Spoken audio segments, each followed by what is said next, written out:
नमस्कार विद्यार्थी मित्रांनो, तुमचं स्वागत आहे आपल्या यूट्यूब चॅनल आपली शाळामध्ये। आज आपण काल झालेल्या नवोदय परीक्षेचे प्रश्न आज आपण अनालिसिस करणार आहोत, सोडून पाहणार आहोत। चला तर मग पहिल्या प्रश्नाकडे जाऊ। तर पहा, पहिला प्रश्न आपल्याला असा दिला होता की 0.2 गुणिले 0.03 चा गुणाकार किती। आता याचं उत्तर काढताना काय करायचं, सुरुवातीला गुणाकार करून घ्यायचा आणि त्यानंतर दशांश चिन्ह कसं द्यायचं हे आपण पाहिलं होतं। आता पहा, 2 गुणिले 3 उत्तर आलं 6, पण दशांश चिन्ह किती द्यायचं, कुठं द्यायचं ते कसं करणार।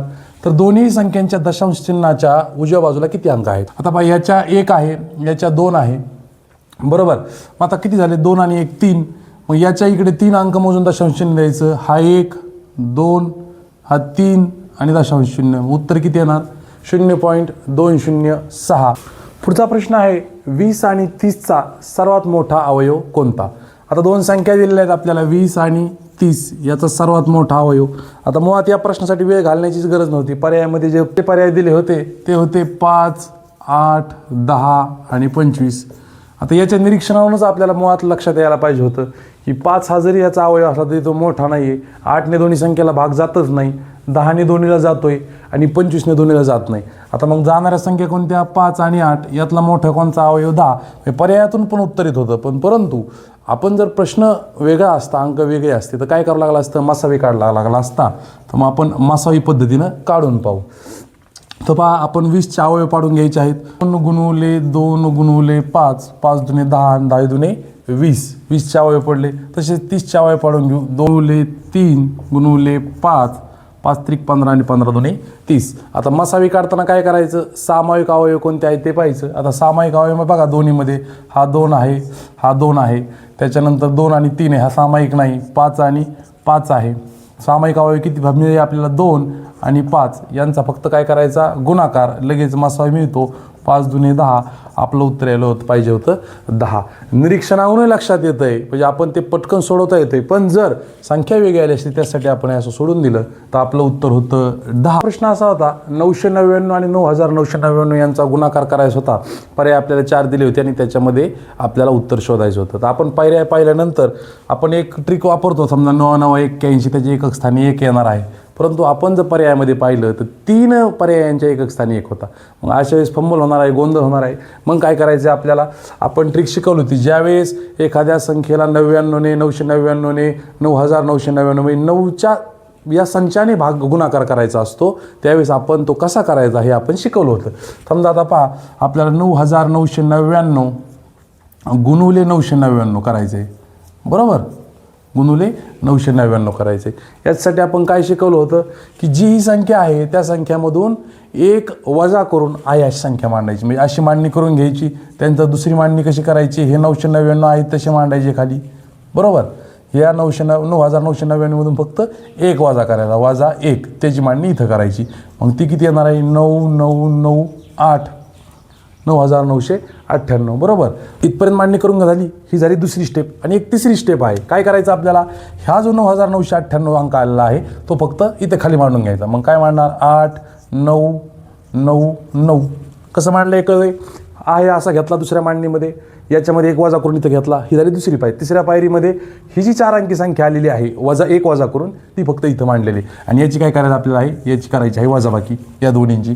9 मधून 8 गेले 1, 9 मधून 9 गेला 0, 9 मधून 9 गेला 0, 8 मधून 9 जात नाही, 18 मधून 9 गेले 9, इकडचा हातचा इकडे गेला होता, मग इथं राहिले होते 8, 8 आहे असे, इथं 9 आहे असे आणि 9 आहे असे, बरोबर। उत्तर किती आलं, 99890001, म्हणजे आपला पर्याय क्रमांक येणार होता सी।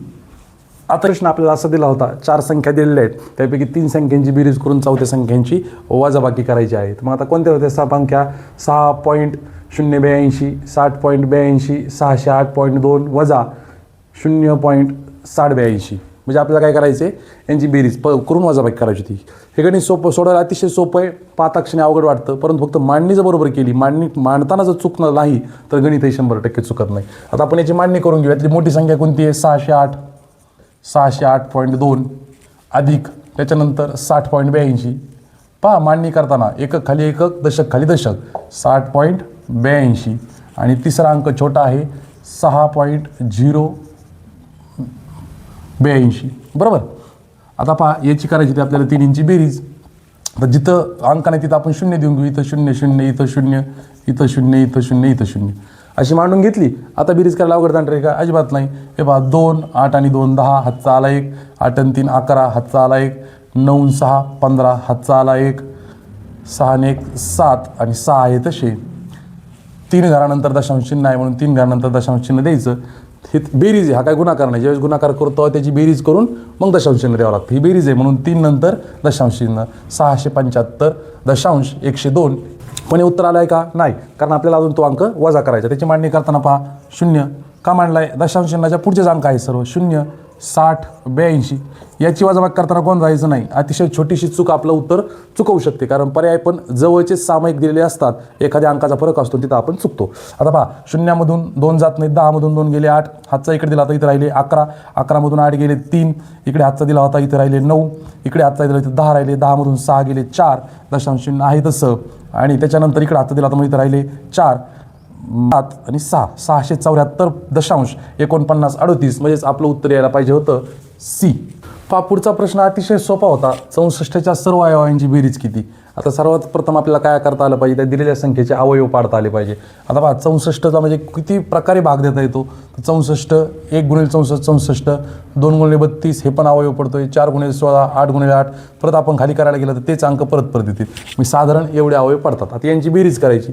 प्रत्येक अंक किती वेळा घ्यायचा? एकदाच घ्यायचा. ही महत्त्वाचं याच्यातलं लक्ष हे आहे की आपल्याला प्रत्येक अवयव त्यातला एकदाच घ्यायचा आहे.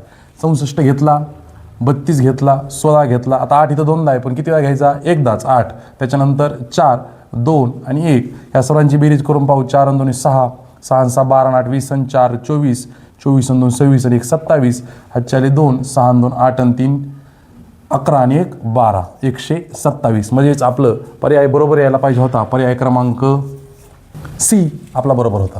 हा पुढचा प्रश्न होता 1 आणि 11 यांच्यामध्ये किती मूळ संख्या आहे?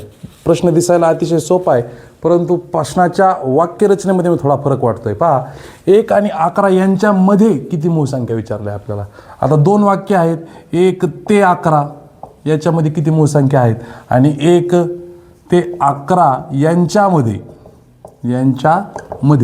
आता 11 पर्यंत आणि यांच्यामध्ये याच्यात 2 फरक आहेत.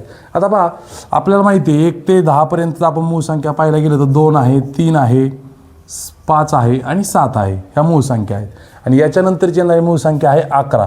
परंतु ही 11 याच्यामध्ये काउंट करायची का? तर सध्या तरी मला असं वाटतं की ती केली नाही पाहिजे, कारण 1 आणि 11 यांच्यामध्ये विचारले आपल्याला. 11 पर्यंत नाही, जर पर्यंत असतं तर 11 असतं. आता त्याच्यात 2 उत्तर आहेत.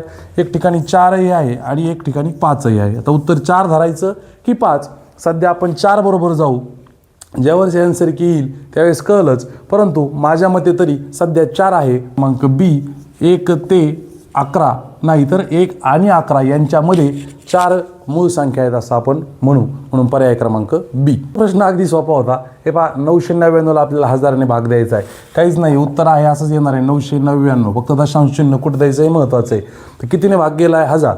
1000मध्ये किती शून्य येतात? 3. तर 3 संख्या सोडून डावीकडे आपल्याला दशांश चिन्ह द्यायचं आहे. 1 2 3.0. सी बरोबर होता. पर्याय सी.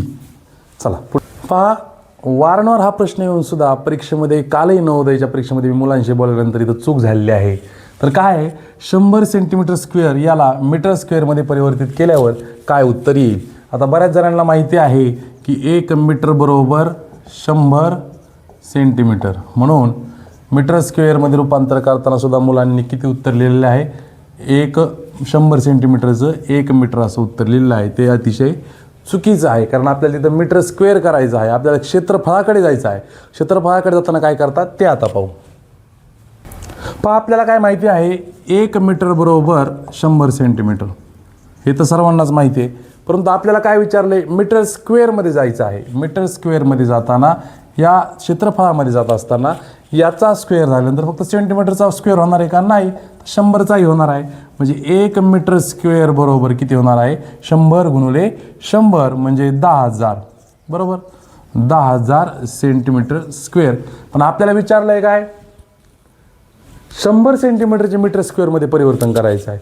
100 सेंटीमीटर स्क्वेअरचे 100चे. आता इथं आपण पाहिलं 1 मीटर बरोबर किती आहे? 10,000 सेंटीमीटर स्क्वेअर.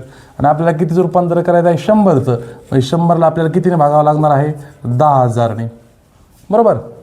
पाहता या शून्याला हा शून्य गेला, हा शून्याला हा शून्य गेला, राहिले किती 100. 2.2 अंक सोडून आपल्याला द्यायचं आहे. मग काय येईल उत्तर आपलं 1.0. उत्तर काय आलं पाहिजे होतं 1.0 मीटर स्क्वेअर असं उत्तर पाहिजे होतं. म्हणजे आपला पर्याय क्रमांक पाहिजे होता बी.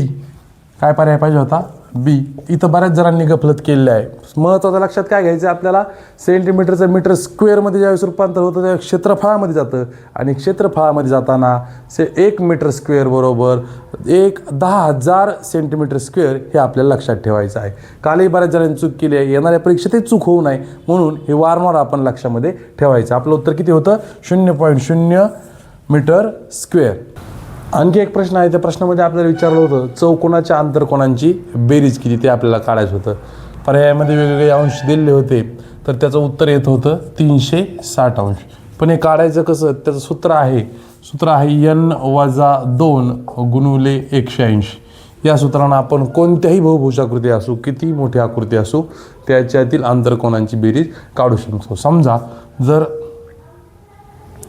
या ठिकाणी आपण त्रिकोण घेतला तर त्रिकोणामध्ये बाजू असतात 3-2 गुणुले 180 बरोबर 180. मग त्रिकोणाचे किती येईल 180. चौकोनात तसंच करताना n बरोबर किती आहे 4-2 गुणुले 180 बरोबर 360. म्हणून उत्तर किती होतं 360 अंश.